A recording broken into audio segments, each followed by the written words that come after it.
Okay, this is my black hole theory conclusion. I'm going to start off with a little bit of a particle and function, and then drop through some energies and explain possibly where they are and what they're doing for some clarification, and then several thought experiments. I'll start with the particle. This outside ring is its energy footprint. That's where its wave function extends out the furthest from its center. Now, this, of course, is the wave function that we see as an atom, which is expressed by this guy's shape, because although stable here, it does indeed move around the magnetic line of the function inside of it. Now, this is most likely 3 gravitons entangled in one tachyon, which would be on the outside of it. And now the 3 gravitons, of course, we know that each particle of matter is worth 2 units of energy. So we actually get 6 out of this one particle, out of this atom. Now, this is just a reference to certain law dynamics. This guy, here's a thought experiment. Walk into a bathroom that has electric light in it and a mirror. Hold your hand up to the mirror and look for the shadow on your hand. Now, most likely, if the light is overhead, your shadow is going to be on the floor. This expression is going to mean a little more just here in a little bit. These will also be addressed. Functions like these are always wave functions. We're not dealing with these overall, even though they're present. This is quantum mechanics again. Now, light, electric light, starts off in the blue spectrum. I mean, we've all seen static, we've all seen lightning. And then it goes up to what is described as white, which is actually just a high voltage of clear.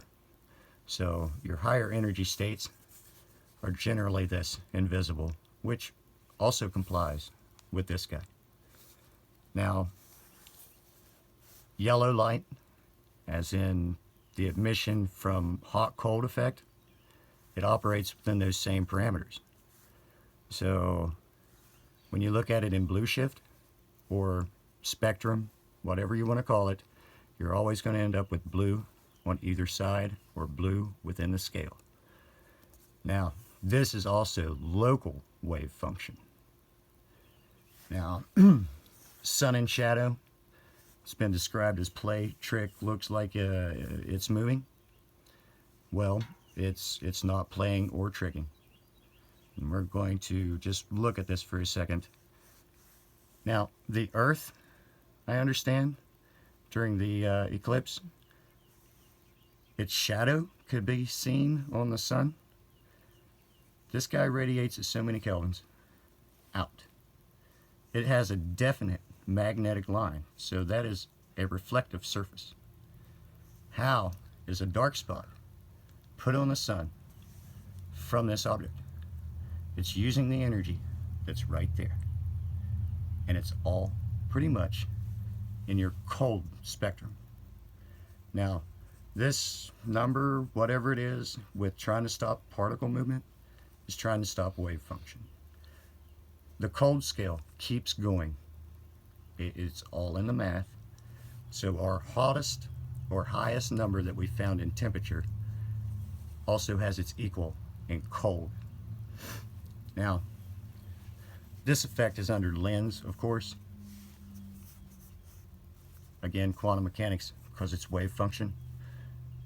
And it is expressed back this way. There was more effect focused on the planet. Now, most movement is all hot-cold effects. Here, it's stable. That's why. Now, this is a radiant energy, but it's wave function. Its parameters here are cold, though. So that means that the black hole It's radiant, crystal, clear water. And the thing that we see as a whole is the lens, and its highest energy state, or a high energy state. It's not its highest by any means. It's emitted as invisible, but it's affecting cold as current. So that's what a black hole is.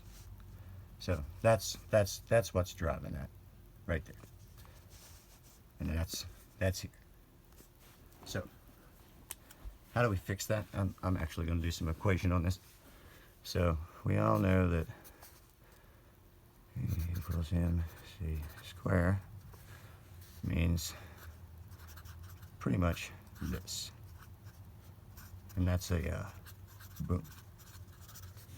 But this is actually quantum variable equation. So if you don't want to do this, then you have to take this guy and its multiplier out of the equation.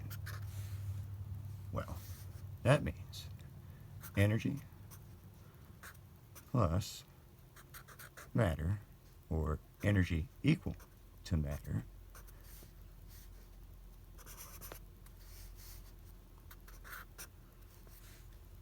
doesn't look right because it's supposed to be written like this.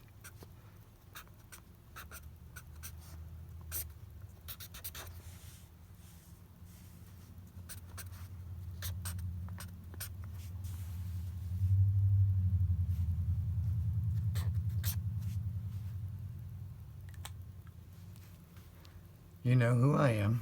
These are my thoughts. Would you like to know more?